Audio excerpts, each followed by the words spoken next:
We've had a number of innovations here in the residency program. You may know we've had what's called the research track for a few years now. This is for resident applicants who are particularly interested in doing research. But more recent developments have been our clinical educator track and our community psychiatry track. So these three tracks are ways in which our residents can sort of specialize and hone in on their particular talents or areas of interest early on in the residency program. Certainly they don't limit the residents from exploring other areas, but they allow them experiences and resources that can really help them hone in their particular areas of interest. The clinical educator track allows 1 to 2 residents per year, starting right at the beginning of their second year of residency, to really participate fully in 3 years of residency training in which they teach at all different levels.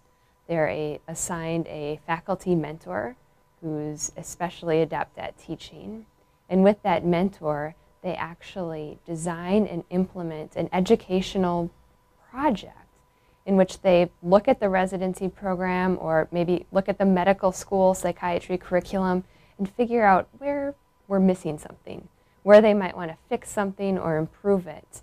And then they design a way to do that. Maybe that means starting a new seminar, a new lecture, a new rotation, a new elective for our residents. And they work with their educational mentor to make that happen and really improve the whole educational opportunities here in the program as a result. There are lots of other resources that go along with that track as well, including financial resources to be able to go to national meetings of really worldwide experts in education. Likewise, the community psychiatry track is an opportunity available to our senior residents who are particularly interested in community psychiatry or public sector psychiatry, working with the seriously mentally ill in the community.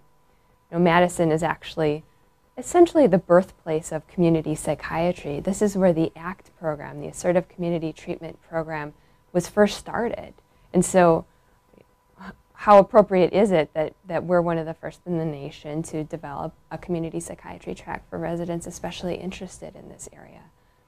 The residents in this program are assigned a community psychiatry track mentor. So one of our faculty members or volunteer faculty members whose interest is in community psychiatry, and as part of this track they get to spend a significant amount of their senior resident years working in very established community psychiatry settings.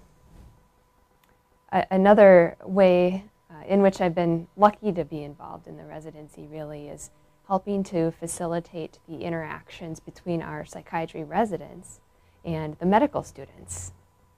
Our residents and med students work very closely together, and I'm really enjoying my role as faculty advisor of the UW Medical School's Psychiatry Student Interest Group. Through that position, I work with the student leaders of that group, and also we've identified several what we call resident liaisons. So these are psychiatry residents who are particularly interested in working with medical students. And we all work together to come up with noontime events or evening events in which the students can participate and really be exposed to psychiatry right from the first day of medical school, really. One of the funnest parts of the Psychiatry Student Interest Group activities for me has been our mentorship program. And our residents really have run with this. They've helped to set it up, and it's a program in which first and second year medical students here who are particularly interested in psychiatry are paired up with our psychiatry residents who are interested in being their mentor. And it's really been a fun and important way in which our residents can be further involved in education.